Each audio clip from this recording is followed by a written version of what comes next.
Qu'est-ce que je pourrais manger pour améliorer mon immunité? Comment je pourrais lutter contre la maladie? Aujourd'hui, je réponds à vos questions. Bienvenue sur la chaîne Jean-Michel Cohen, la chaîne où on ne parle que de nutrition et où on ne vous prend pas pour des patates.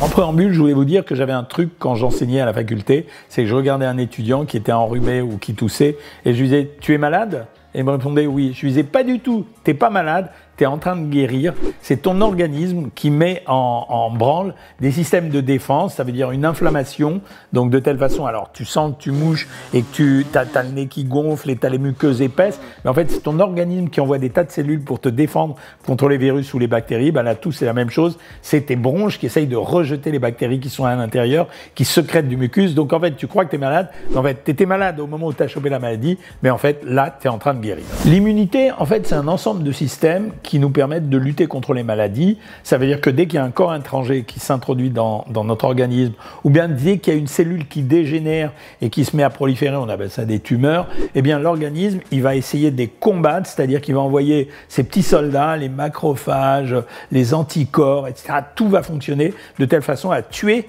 l'individu ou l'hôte hostile, en tout cas le corps étranger hostile ou la cellule qui est malade. De temps en temps, la cellule est vicieuse. C'est la cellule cancéreuse, elle dispose de systèmes pour tromper l'organisme, donc c'est ce qui rend le traitement de cette maladie un peu compliqué, mais notre corps, normalement, dispose d'un ensemble de systèmes qui s'appelle l'immunité, qui permet de lutter contre les maladies et contre les dégradations de notre corps. Quels sont les aliments qui peuvent aider à améliorer notre immunité? Tout ce que je vais vous raconter a une preuve scientifique, c'est-à-dire que vous allez, quand vous allez circuler sur les réseaux, vous allez trouver des tas de trucs un peu originaux.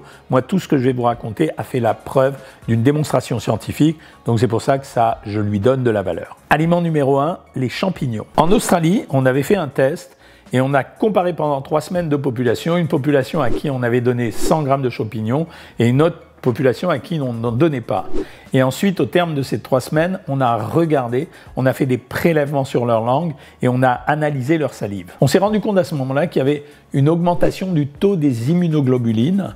Et donc, s'il y avait une augmentation du taux des immunoglobulines, ça veut dire qu'on avait stimulé leur immunité. Donc, ça veut dire, j'ai pas dit qu'avec les champignons, vous allez guérir toutes les maladies de la Terre. Ça veut dire que dans les produits qui peuvent améliorer notre immunité, oui, c'est vrai, les champignons ont une efficacité. Deuxième aliment, c'est l'ail, ou l'ail noir même, on m'en a parlé récemment. Dans le département des sciences et de la nutrition qui est en Floride, on a fait une expérience intéressante.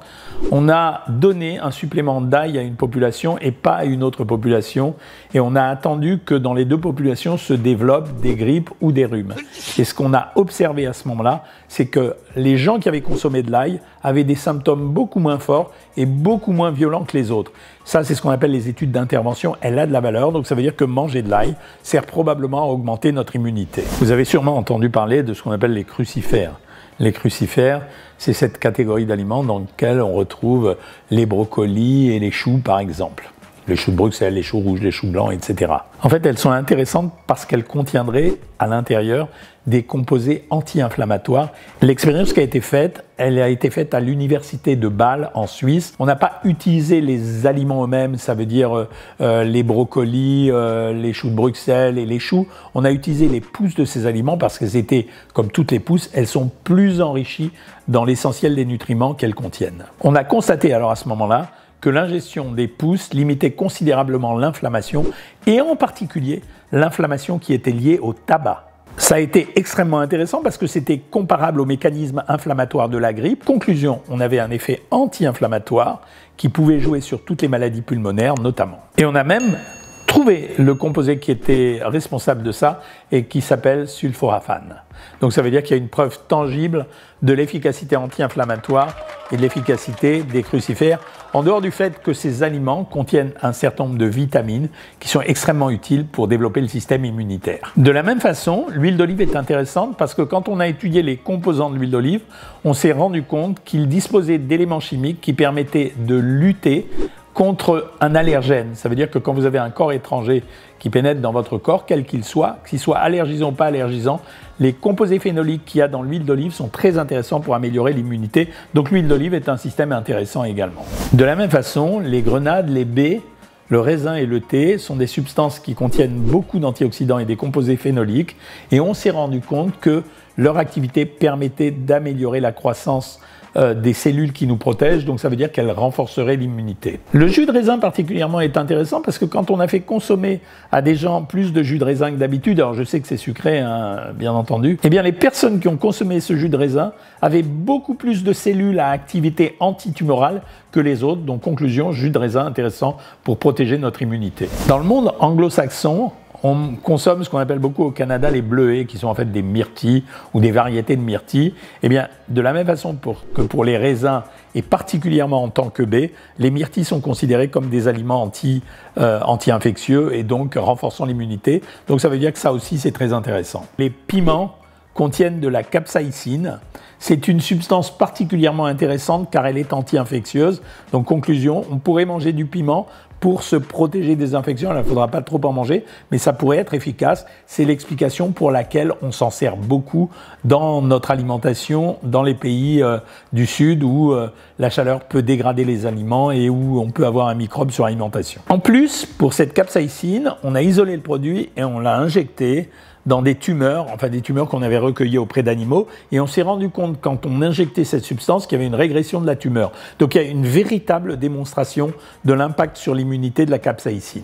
On s'est beaucoup moqué de la vitamine C, on a dit que ça servait à rien, qu'on avait tout ce qu'il fallait dans notre alimentation, mais honnêtement la vitamine C c'est un produit qui est énergisant, mais qui est également un anti-infectieux et qui stimule également notre immunité. Alors donc c'est pas grave, si vous renforcez de temps en temps votre alimentation en vitamine C, ça présente aucun danger, puisque l'excédent sera éliminé dans les selles, mais surtout, peut-être que ça va améliorer votre immunité. En tout cas, il en faut. Et dans nos pays, il n'y a pas de raison de ne pas en prendre. Une étude qui a été faite à Boston, dans le centre de l'étude du vieillissement, et on s'est rendu compte que le CGC, c'était une substance qu'on trouvait dans le thé vert. Cette substance, elle permettrait d'améliorer et de réduire les symptômes des maladies auto-immunes. Vous voyez que vous avez le choix.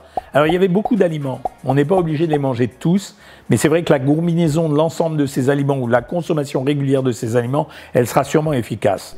Les autres produits qui vont servir sont des nutriments de base que vous allez trouver dans les aliments, mais ce sera la vitamine A, la vitamine C, on vient d'en parler, le magnésium également qui est très important, les oméga 3 qui sont importants, mais déjà dans tout ce que je vous ai raconté sur tous les aliments dont je vous ai parlé, il y avait tout, hein. Ça veut dire qu'on trouvait de la vitamine A, de la vitamine C, des oméga 3 et les polyphénols et les anthocyanes dans les raisins. J'espère que vous ne tomberez pas malade. En tout cas, manger comme ça vous fera pas de mal. Et moi, je vous dis, commentez, likez, abonnez-vous et surtout, donnez-moi d'autres idées de vidéos. Et à bientôt les amis.